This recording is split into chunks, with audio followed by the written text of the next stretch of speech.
বাচ্চা কাচ্চা সামলিয়ে সংসারের সমস্ত কাজ যখন একা হাতেই করতে হয় তখন আর কিছুই বলার থাকে না। কারণ যখন হেল্পিং হ্যান্ডে না থাকে, সংসারের কেউ নিজেকে সাহায্য করার মতো না থাকে, আর তার উপরে স্বামী যখন প্রবাস থাকে, তার বাচ্চা কাচ্চা সংসারের সব কিছু যখন একটা নারীর উপর একলা ভার এসে পড়ে, তখন কতটুকু কষ্ট হয় সেই সংসারটাকে টিকিয়ে বাচ্চা কাচ্চা সামলিয়ে নিজেকে একটু টাইম দেওয়ার। সেই একটা মাই জানে যে সংসারের কতটুকু কাজ থাকে, কতটুকু চাপ থাকে। তো সব কিছু সামলে কীভাবে বাচ্চা কাচ্চা লালন পালন করি, সেইগুলাই সব কিছু আপনাদের সাথে আজকে শেয়ার করব।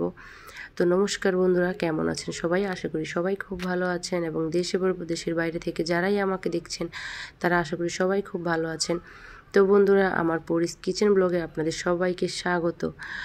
আমার এই ব্লগটি যদি আপনাদের সামনে প্রথম গিয়ে থাকে তাহলে আমার চ্যানেলটিকে সাবস্ক্রাইব করে আমার চ্যানেলের প্রত্যেকটি ভিডিও আপনারা ওয়াচ করবেন, এবং আমার ভিডিওগুলো ওয়াচ করে আপনাদের মতামত জানাবেন।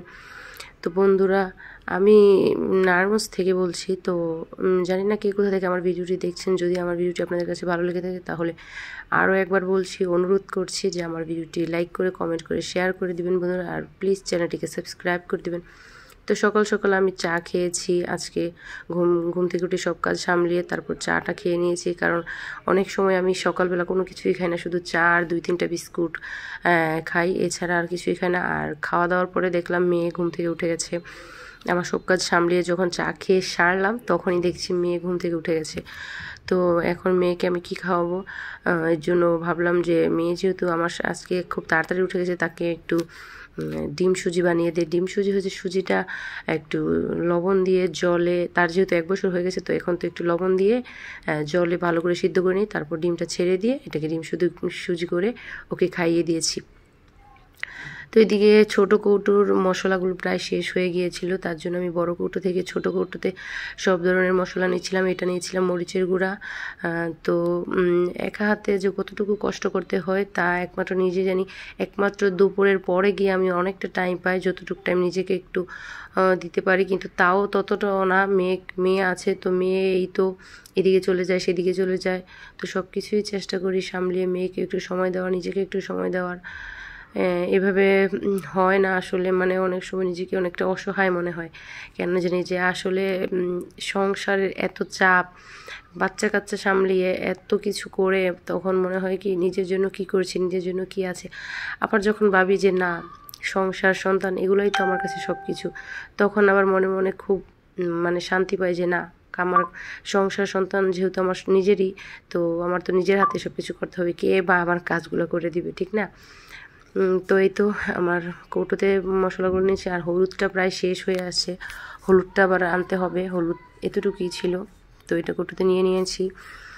তো ওইদিকে মেয়েকে খাইয়ে দাইয়ে তারপর আমি ভাবলাম যে না, আজকে খুব তাড়াতাড়ি রান্না টান্না শেষ নেই, কারণ তারপরে খুব মানে হ্যারাসমেন্ট হয়ে যায় যে লাস্টের দিকে এসে যদি রান্না করতে আসি, মানে 12টার পরে যদি রান্না করতে বসাই তাহলে খুব কষ্ট হয়ে যায় রান্না বান্না সামলে, বাচ্চা কাচ্চা সব সামলাতে।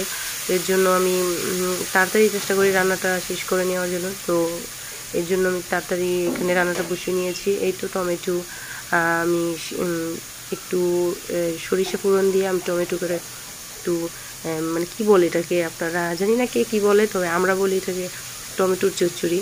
তো এখানে একটু টমেটোর চচ্চড়ি করে নিচ্ছি। আর এই টমেটোর চচ্চড়ি আসলে আমি চচ্চড়ি করে রাখবো না, এই টমেটোটাকে এভাবে সেদ্ধ করে আমি এটাকে টক বানিয়ে নিব। মানে আসলে আপনারা খান কিনা আমি জানি না, কিন্তু আমরা খাই এটা। সরিষা ফোড়ন দিয়ে, হলুদ দিয়ে আর একটু লবণ দিয়ে এটাকে আগে সেদ্ধ করে তারপর এর মধ্যে গরম জল ঢেলে দিই। তারপর এটা যখন ভালো করে সেদ্ধ হয়ে আসে, জলটাও ভালো করে সেদ্ধ হয়ে আসে, তখন এটার মধ্যে রাঁধুনি গুঁড়ো করে এটার মধ্যে বা রাঁধুনি বেটে এর টকটা নামিয়ে নেওয়ার আগে দিয়ে দিই। তো এইভাবেই আমরা আর কি টকটা রান্না করি। তো দেখুন। আর বন্ধুরা, আমার হাজব্যান্ড থাকে প্রবাসে। তো উনি যখন প্রবাস ছিল, মানে আমার বিয়ের পরে, তখন বাচ্চা আমার মেয়েটা হয়নি বলতে গেলে। তো তারপর আমি আবার সেকেন্ড টাইম ওনার কাছে যাই, তখন আমার মেয়েটা কনসেপ্ট হয়। তো এরপরে যখন এখানে আসার পরে আমি শ্বশুরবাড়িতে ছিলাম না অনেকটা সময়, লং টাইম আমার বাপের বাড়িতে ছিলাম। তো ততক্ষণ আমার বাবা মা আমার কাছে ছিল, তখন এতটা কাজের প্রেশার কি, বাচ্চা কাচ্চা সামলানো কি, ওইসব এত একটা প্রেশার আমার পড়েনি। কারণ জানি তো মার কাছে সন্তান থাকলে মা কতটুকু হেল্প করে। তো তো বাবাও অনেক কষ্ট করেছে, আমার একটা ছোট বোন আছে, সেও খুব কষ্ট করেছে আমার সাথে, যে আমার মেয়েটাকে মানে লালন পালন করা থেকে। আমি আমার মেয়ে হওয়ার 7 মাস পর্যন্ত আমার বাপের বাড়িতেই ছিলাম। তখন আমার মেয়ে আমার বাবা মার কাছে, বা আমিও আমার বাবা মার কাছে ছিলাম, সবাই তখন অনেক হেল্প করেছে এই আর কি। কিন্তু তারপর 7 মাস হয়ে যাওয়ার পর যখন মেয়েকে মুখে বাদ দিয়ে আমি আমার শ্বশুর বাড়িতে চলে আসি, তারপর থেকে আস্তে আস্তে বুঝতে পারলাম যে আসলে একটা সংসারে কাজকর্ম সামলিয়ে মেয়েকে সামলাতে কতটুকু কষ্ট হয়। তো যাই হোক, এইভাবেই চলে আসলাম। মেয়ের প্রায় 2 বছর হয়ে যাচ্ছে, এইভাবেই সামলিয়ে কষ্ট হোক আর যাই হোক করে আসছি। তো আজকে আমি রান্না করব কুমড়ো দিয়ে, চিংড়ি মাছ দিয়ে। তো এই রান্নাটা আমার মা খুব ভালো পারে, আর এই রান্নাটা আমার খুবই পছন্দের একটা বলতে পারেন খাবার। তার জন্য আজকে ভাবলাম যে কুমড়ো আছে, তারপর চিংড়ি মাছও কিছুটা ফ্রিজে অল্প ছিল, তো ভাবলাম যে এটা দিয়ে একটা রেসিপি করা যাক। এর জন্য মাকে ফোন দিয়েছিলাম, কারণ আমি এর আগে কখনো এইভাবে রান্না করিনি। খেয়েছি মার হাতে খেয়েছি, কিন্তু নিজে নিজে কখনো রান্না করে খাইনি। তো ভাবলাম যে যেহেতু সবজিও আছে, মাছও আছে, তো নিজে হাতে আজকে রান্না করে দেখি কেমন লাগে। তো আমি তো জানি না আসলে এই তরকারিটা কীরকমভাবে রান্না করে, তো এই জন্য আমি মাকে ফোন দিয়েছিলাম যে মা এই তরকারিটাতে কী ফোড়ন দাও, কী মশলা দাও। তো এর জন্য মাকে ফোন দিয়ে এটা জেনে তারপর আমি রান্না করেছিলাম। আর যদি আপনারা এটার রেসিপিটা চান, বা আমি যদি কখনো সময় পাই এই রেসিপিটা আপনাদেরকে শেয়ার করব। আমি এই রান্নাটা আসলে যেই খাবেন সেই বলবেন যে না আসলে খুবই টেস্টি এবং মজাদার। আর কুমড়োটা যদি একটু মিষ্টি মিষ্টি হয় তাহলে তো আরও মজা হয়। তো এখানে এতটুকুই চিংড়ি মাছ ছিল ঘরে ফ্রিজে, তো এই চিংড়ি মাছটাকে আমি আজকে নিয়ে নিয়েছি। ভাবলাম যে অনেক দিন হয়ে গেছে, এটা দিয়ে রান্না করে ফেলি। ছোট ছোট চিংড়ি মাছ, বড় চিংড়ি মাছ হলে আরও সুন্দর হয়, তবে ছোট চিংড়ি মাছ দিয়েও খুব খারাপ হয় না, ভালোই হয়। তো চিংড়ি মাছগুলো আসলে আমি বেছে রাখি না, যখনই যেদিনই রান্না করি সেদিনই এগুলোকে নামিয়ে নিই, তখনই মানে বেছে নিই, কারণ এগুলো ছোটো ছোটো মাছ, এর জন্য আর কি এটাকে সাথে সাথে বেছে তারপরে যাই রান্না করে নিই। তো এই তো আমার মাছগুলো আমি বেছে নিচ্ছি। আর মাছ তো বেশি ছিল না, অল্পই ছিল, তাই বেশিক্ষণ লাগেনি। অল্প সময়ের মধ্যেই আমি আমার মাছগুলোকে কেটে ধুয়ে পরিষ্কার করে নিয়েছিলাম। তো এই তো আজকে এগুলো রান্না করব। আর টকটাও ওইদিকে হয়ে আসছে আমার প্রায়। আর ভাতও বসিয়ে দিয়েছিলাম, ভাতও হয়ে গেছে। ভাতের মারও আমি গেলে নিয়েছি, ভাতটা নামিয়ে নিয়েছি। আর এই মাছগুলো ধুয়ে আমি এখন তরকারিটা রান্না করে নিব। তো বন্ধুরা, আপনারা যদি চান তাহলে বললাম তো এই রেসিপিটা আপনাদেরকে দেখিয়ে দিব, আপনারা চাইলে বাড়িতে ট্রাই করে দেখতে পারেন।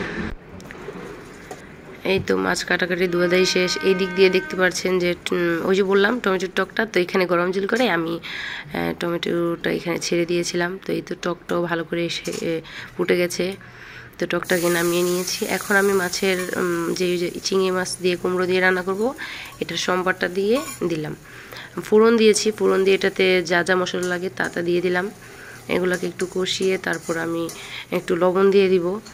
আসলে লবণ ছাড়া তো কোনো খাবার টেস্ট হয় না, তো এখানে লবণটা দিয়ে দিব।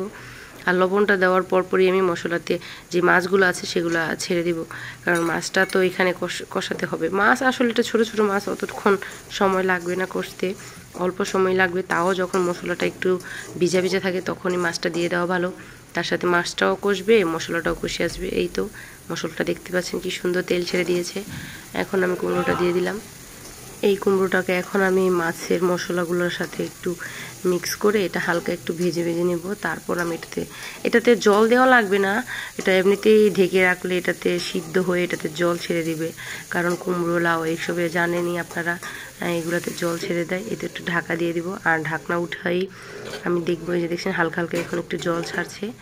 এরকমভাবে আরও জল ছাড়বে, এটা সেদ্ধ যতক্ষণ না হবে ততক্ষণ এটা জলটা ছেড়ে দিবে আর কি। এই তো দেখছেন এখন আরও জল বেড়ে গেছে সিদ্ধ হতে হতে। তো এই জলটাকে আমি একটু শুকনো করব, তার সাথে সাথেই আমার তরকারিটা রান্না শেষ হবে। তো এই তো আমার তরকারি রান্না শেষ। এখন আপনাদের দেখাচ্ছি আমার তরকারিটা কতটুকু সুন্দর হয়েছে। আর তরকারিটা কিন্তু খেতেও খুব মজা হয়েছিল। আপনারা বললাম তো আপনারা একটু বাসায় ট্রাই করে খাবেন, দেখবেন কীরকম লাগে।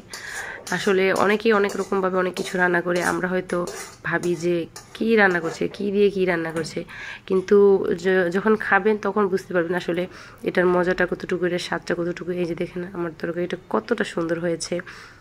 তো বন্ধুরা, আমার ভিডিওটি এখানে শেষ করছি। নমস্কার।